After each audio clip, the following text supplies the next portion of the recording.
Et merci d'accueillir Gérard Gillot.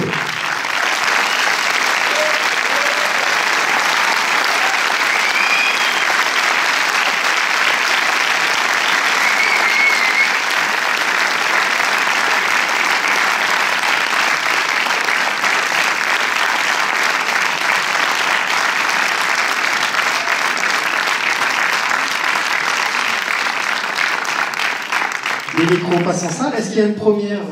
Je veux juste dire aussi, on ne peut pas faire monter tout le monde, mais il y a aussi dans la salle Fabrice Le Lion, c'est le flic, il y a François Pâtissier, avec Cafinet, Eric Leroc et Assassia.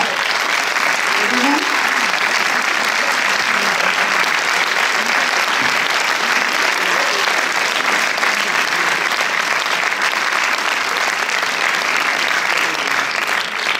Et mon beau-frère, il n'a pas pu venir.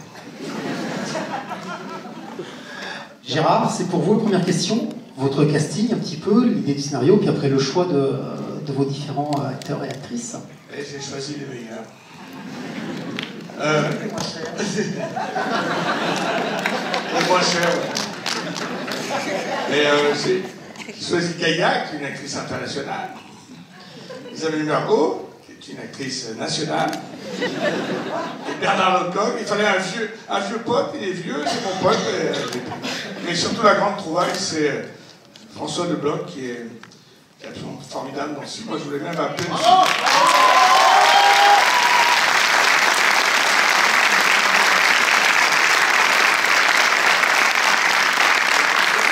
Je voulais même appeler ce film Meilleur espoir masculin. Mais bon, il n'y a pas que lui non plus. Hein. Donc voilà, non, François, je l'ai auditionné, je ne le connaissais pas, ce grand acteur. Et c'est lui qui m'a séduit, c'est lui qui représentait ce que je voulais dans cette histoire. Il fallait qu'il soit à la fois incontrôlable, insupportable, un petit con, et en même temps attachant. Et puis il fallait qu'il sache manier les vannes, parce qu'il me tacle beaucoup. Et puis je trouve qu'on se ressemble musculairement parlant. Donc, ça pouvait être un film de substitution. Mais surtout, qu'est-ce qu'il y a? Tu peux rire. C'est pour ça que j'ai choisi.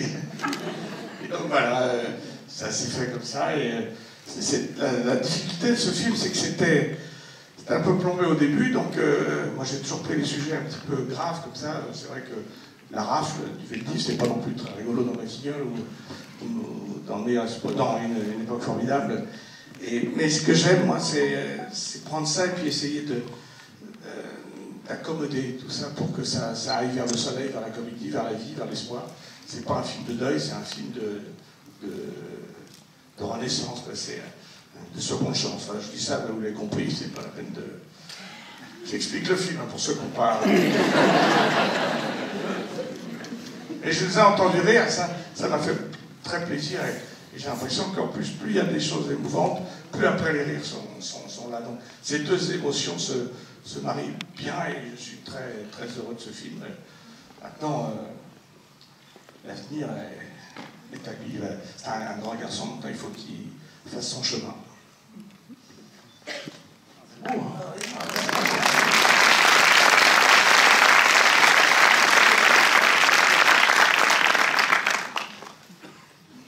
Pour les sonotones, c'est un sponsor ou c'est... Pardon? Non, mais c'est vrai que, en général, quand je joue la télé, il y a des choses assez terribles, mais en même temps, Audica, ils nous ont donné des sous, là, ils sont en train peut-être de nous les reprendre. Mais méfiez-vous, vous les jeunes, avec toutes les musiques que vous écoutez, hein, vous aurez bien besoin d'Audica plus tard. Bonsoir à tous. C'est un super cadeau d'avoir vu ce film parce qu'aujourd'hui c'est mon anniversaire, donc merci et puis je vous aime tous. Voilà. Un bon anniversaire.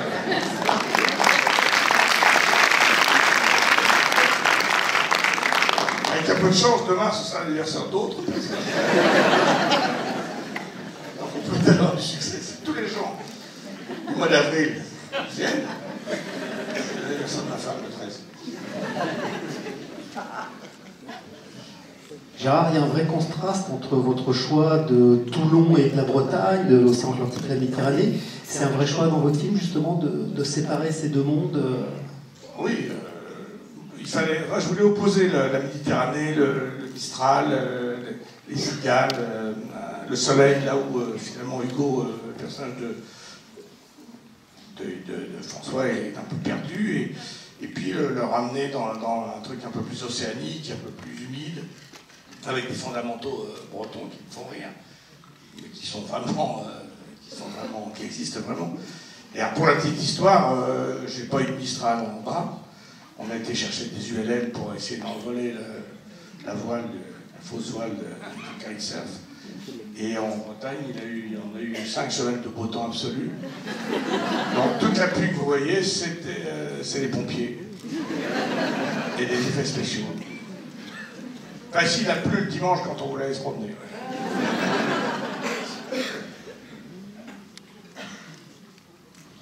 Question sur droite. Bonsoir, Monsieur Junio. Envisagez-vous un numéro 2? Peut-être une lame de poumon.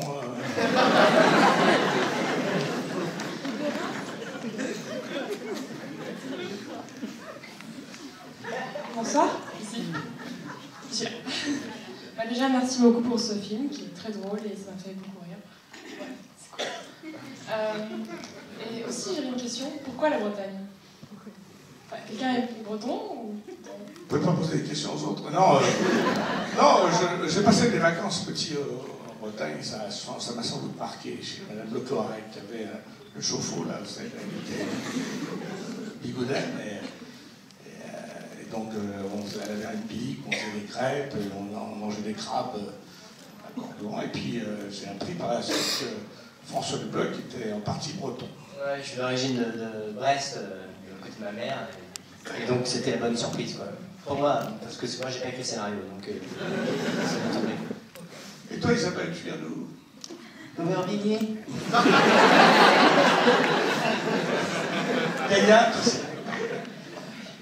Je suis techniquement née à Paris, mais j'ai été élevée entre Paris et Londres, donc j'ai retrouvé le même temps en Bretagne, quoique c'est vrai qu'il a fait très beau.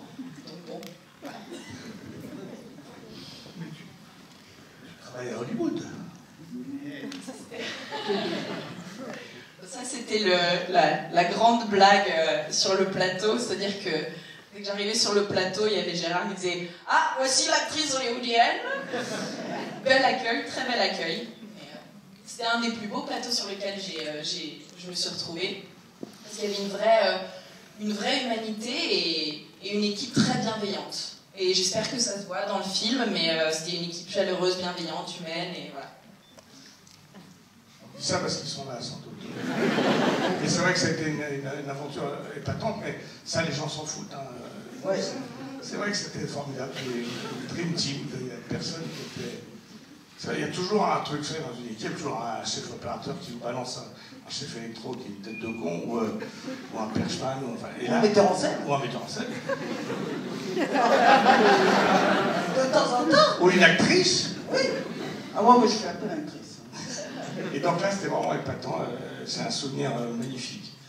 Et d'ailleurs, pour remercier le village de Saint-Suyac qu'on a tourné en Bretagne, on avait offert un feu d'artifice. Et moi, j'ai un souvenir absolument merveilleux de ça, parce que je suis un fou de ça. Et donc, on a demandé à la société qui s'occupait du feu d'artifice du maire de faire un petit truc. Puis comme c'était moi, ils en ont rajouté énormément pour le même prix. Ce qui fait que le maire a fait la gueule, parce que son futur feu d'artifice du guitare, je lui ai dit, va être minable. Et il va peut-être perdre sa place, mais donc, vive les feux d'artifice. Bonsoir à tous les 5. Déjà, je peux dire que c'est un très bon film français, en tout cas c'est ce que je pense. Moi j'ai passé un bon moment et c'est un film qui fait plaisir. Donc merci. Et j'ai une question pour Gérard Jugnot. Je voudrais savoir pourquoi avoir choisi le thème de la seconde chance. Ça peut te foutre.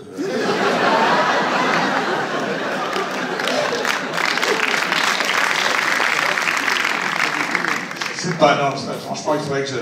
Mais c'est encourageant pour les autres questions. Hein. N'hésitez pas, il a pleine forme. Non, mais c'est vrai.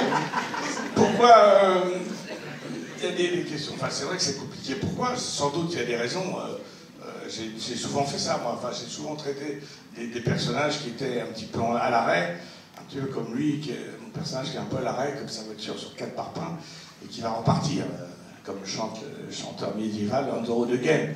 Donc, une époque formidable, ça ressemblait à ça, à Batignolles aussi, quand un personnage comme Batignolles était prêt de basculer du mauvais côté, et puis il y a le petit garçon qui sonne, et ça va être le destin qui va sonner à sa porte. Donc, c'est vrai que j'aime bien, moi, partir de faire... Croire que dans la vie, on peut changer, on peut aller vers le mieux, on peut aller vers le beau. Truffaut, il disait un truc, il y avait une pub, quand on aime la vie, on va aussi, on aime le cinéma. Et lui, il disait, si j'aimais vraiment la vie, j'aurais jamais fait de cinéma. Et je ne veux pas aller jusque-là, mais c'est vrai que quelque part, il y a un peu de ça. Je voudrais réparer un peu ces qui parfois ne jouent pas forcément bien, et au cinéma, tout est un peu mieux, quoi. On est maquillé, on a un dialogue, on a de la lumière, c'est toujours un peu mieux, et puis les histoires qu'on raconte, on peut croire que la vie est belle quand on y pense et quand on a filmé. Donc voilà, mais je ne sais pas pourquoi je fais ça. Je ne sais pas, excusez-moi, je ne sais pas. Bonsoir, j'aurais aimé savoir au niveau du nombre de jours de tournage à peu près pour tourner un film comme ça. Parce que ça peut être fou. Non, on a tourné en 8 semaines et demie, 9 semaines. Un tournage normal. Et c'est vrai que j'ai été très bien second ça. C'est aussi, je le remercie, il n'est pas là, le producteur Romain Rochman, qui m'a vraiment... Quand je lui ai raconté cette histoire, il était très enthousiaste sur le thème, et moi j'avais les jetons, je ne sais pas comment faire pour me dépatouiller, pour pas faire un film plombant, pour faire un film comme je les aime, c'est un film où il y a évidemment de l'émotion et de l'humanité, mais aussi des rires, des choses qui se déclenchent, comme le premier gag qui sert à rien dans le film, si ce n'est pour juste d'abord montrer que mon fils est bien vivant, que c'est pas un autobiographique. Même s'il a pris des risques. Et puis aussi montrer que c'était une comédie, quoi. Et puis Romain m'a présenté à Guy Laurent, qui m'a écrit Thomas Nul, et puis aussi Romain Prota, qui m'a remis un grand coup de soleil et de dialogue sur le film. Mais Chira, je crois vraiment qu'il veut savoir le nombre de jours que ça prend un film. 8 semaines et demie, 5 jours par semaine, ça fait 42 jours, 43 jours. Et on tourne, il y a des gens du métier là, mais on tourne 2 minutes par jour, donc en 8 heures. Non, on tourne toute la journée, mais ça fait 2 minutes de film. Je comprends rien de ce que tu racontes là. Je suis fatigué. On tourne toute la journée, et toute la journée, ça fait 2 minutes de 2 minutes utiles, on tourne en 8 heures, 2 minutes utiles. Voilà, je suis fatigué. Ça fait un mois que je suis sur la route, je réponds aux questions. Je viens. Donc, voilà. Bonsoir. Je voulais savoir justement d'autres anecdotes de tournage. Votre meilleur moment de tournage à chacun. Enfin, voilà, le meilleur souvenir que vous retenez de ce film. Des anecdotes du soir. Oui. Après le tournage. Non, il y en a une qui me plaît bien, c'est à la fin avec François, quand il y a la baffe. Je devais lui donner une baffe. Je lui explique, hein. Il n'avait jamais fait ça au cinéma. Je lui dis, écoute, c'est pas la peine vraiment de l'apprendre. Je fais ça, tu tournes ta tête, et suivant qu'on met la caméra bien placée, il n'y a pas besoin de prendre la baffe, quoi. Il ne l'a pas fait, il se l'est pris. D'une grande force. On n'a pris qu'une prise, mais je lui ai démonté la tête, là. Elle était bonne, quoi. Ben oui. T'as des anecdotes, toi? Il y a personne d'autre? Moi, il y a un moment que j'ai adoré, c'est le moment où on écoute la musique du petit avec le générique des Cités perdues, enfin des Cités d'or. Et je sais pas pourquoi, il y avait un peu un truc magique sur le plateau à ce moment-là. Tout le monde est redescendu d'un cran, quoi. On est tous... la musique, comme si la musique nous avait tous absorbés ensemble dans un univers, et on est tous un peu cassés, on n'a même pas eu besoin de jouer, je pense. On a écouté, puis on a laissé tomber. Voilà, ça c'était un joli moment, moi, j'ai trouvé. T'as pas une anecdote, toi? Ben non, j'ai pas de micro, mais je suis un acteur de plein air, moi. Je peux parler à 2000 personnes sans problème. Non, j'ai pas l'anecdote. Je suis venu 2 jours, mais j'étais bien reçu, j'étais content. C'était un rôle très difficile parce qu'il a fallu que j'apprenne la chirurgie, le golf, de faire copilote et amitié avec Gérard. Ça a été du boulot, mais enfin, je regrette pas. Bravo. Merci.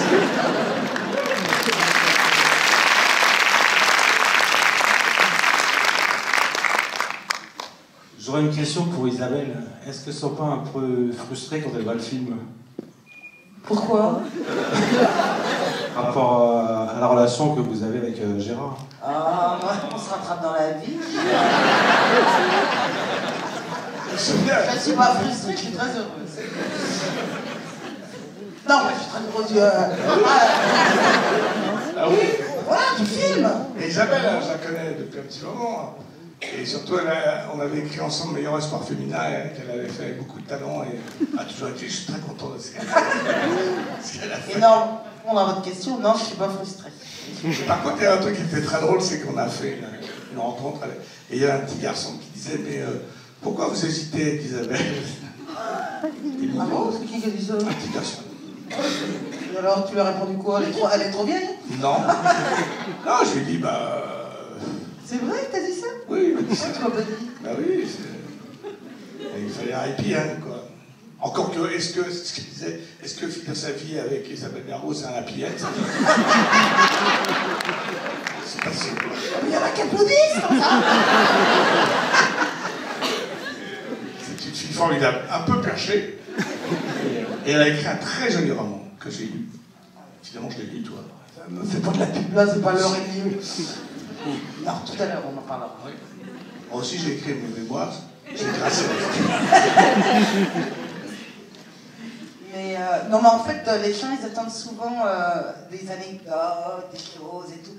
Et on est assez concentrés, il ne se passe pas grand chose de drôle à raconter. Et le soir, on est tous assez crevés. C'est vrai, il y a rarement des trucs à mourir de rire à raconter. Ah, non, rien. Quand je conduisais la voiture, les freins ont lâché, ça c'était marrant. Non, mais sinon, c'est vrai que on fait un métier comme ça qui fait un petit peu rêver parce que ça sort un peu de l'ordinaire, mais les journées se passent assez pépère, franchement. Non? Oui? Oui, pas pour toi. Moi, je bossais comme un âne, toi. Ah oui, non, j'ai rien foutu. Non, voilà. Non, surtout, elle avait une très belle chambre à Saint-Malo. Ah oui, j'avais une belle chambre. Avec une télévision qui se... Mais j'ai jamais vu ça, parce que comme j'avais ma chambre qui donnait sur l'eau, là, la mer. Il y avait une grande baie vitrée. Et pour ne pas m'empêcher de voir la mer, comme si j'aimais ça, enfin bon bref, pour pas gâcher le paysage, ils n'ont pas mis la télé devant. La télé était dans le plafond. Et donc j'avais une petite manette, et puis quand j'en avais marre que je voulais voir la mer, là, et donc j'ai invité, comme j'étais la seule à avoir cette belle chambre, que j'avais pas fait un caprice pour ça, on me l'avait donné, j'ai invité toute l'équipe dans ma chambre pour frimer, pour leur montrer. Voilà. On va passer toute une l'équipe super est passée. C'est soit que c'est venu. Toute l'équipe est passée dans mon lit. Il y a une anecdote dans la première scène où tu es sur le lit quand on parle et que je m'en vais. Il y avait, moi c'était à la maison où j'habitais, il y avait une petite chatte qui s'appelait Juju, une grosse chatte même, qui pétait un peu, mais qui était très mignonne, ce qui fait que c'était loué avec. Et donc on l'a mis, ce serait comme elle était toute mignonne, alors on l'a mis dans le lit pour que ça lui fasse un truc comme ça, et puis elle bougeait jamais, et puis quand elle était bien, toi t'arrivais pas. Et il y a eu une prise formidable où Isabelle était super, sauf que je me dis on peut pas la tirer. Pourquoi? Parce que la chatte se léchait le cul en premier plan. Voilà, c'est une anecdote affreuse. C'est très dur de tourner avec des animaux. Mais donc on l'a. Et avec les crabes aussi, c'était très dur. D'ailleurs, aucun crabe n'a été martyrisé. Bonsoir à toute l'équipe, merci pour ce film, il était vraiment super. J'aurais une question pour François Desblocs. J'aurais voulu savoir qu'est-ce qu'on ressent quand on reçoit l'appel d'un monsieur comme Gérard Jugnot, qui vous dit ben, c'est moi qui vous ai choisi pour ce rôle principal en fait? J'étais hyper content. C'est comme si il y avait le Père Noël d'une ordure qui t'appelait et qui te dit tu vas jouer avec moi dans le prochain film, quoi.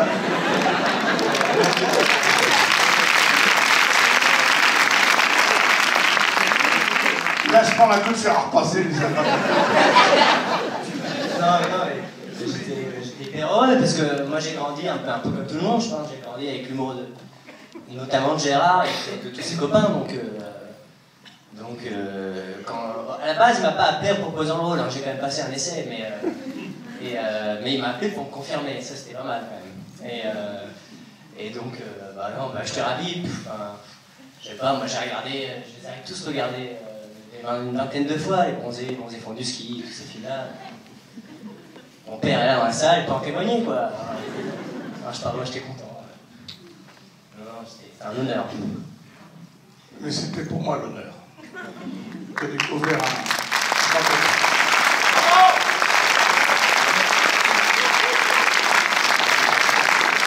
C'était très bien dirigé.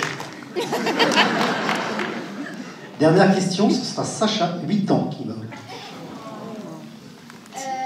Je voudrais savoir quel moment a été le plus drôle à tourner dans le... Tu peux répéter la question? Le plus drôle à tourner dans le film. Quel moment? C'est toujours pareil, Isabelle vient de le dire. Il y a une grande différence entre rire et faire rire. Par exemple, la scène des crabes, on s'est bien amusé, mais il a fallu qu'on prenne une douche après quand même. C'était compliqué. Moi, j'ai beaucoup de... J'ai la tête prise. C'est vrai que je ne suis pas comme sur les autres films où je peux être plus déconneur ou plus léger. Il y a quand même des choses auxquelles il faut penser, mais si les scènes de voiture, c'est assez rigolo. On s'est vraiment marré. Enfin, moi, je n'ai pas tout conduit, sinon je ne serais pas là pour vous parler. Mais c'était assez rigolo, parce qu'elle est assez sympa, cette voiture de Oui Oui, là. Moi, il y a quand même un moment, quand je pars en âne, on va le plan à un moment donné. Il faut savoir que l'âne n'avait pas de selle, et un âne, c'est un peu chiant comme animal. Donc, la première fois que j'ai galopé, moi je suis pas un grand cavalier, donc là déjà je commençais à flipper, quoi. Et donc je suis tourné en arrière, il y a un plan, donc je tombe complètement en arrière, il m'a complètement désarçonné, quoi. Et c'est pas évident en fait, de monter un âne au galop. Sans selle. Et les crêpes, quand tu fais tes crêpes, c'était bien. Ouais, on s'est entraîné, on a appris à faire des crêpes avec Gaïa. Voilà. Oui. François a appris à faire les crêpes et moi j'ai mangé les ratés. Voilà, c'est pas évident ça, les crêpes. Hein. Ouais, elles sont ouais, l'autre, elles étaient très bonnes, les crêpes, pour les anecdotes. Les crabes aussi. Bon, écoutez, voilà. Vous avez vu le film. Si ça vous a plu, vous en parlez autour de vous. Sinon, vous faites le gueule. Et puis, bonne soirée. Merci.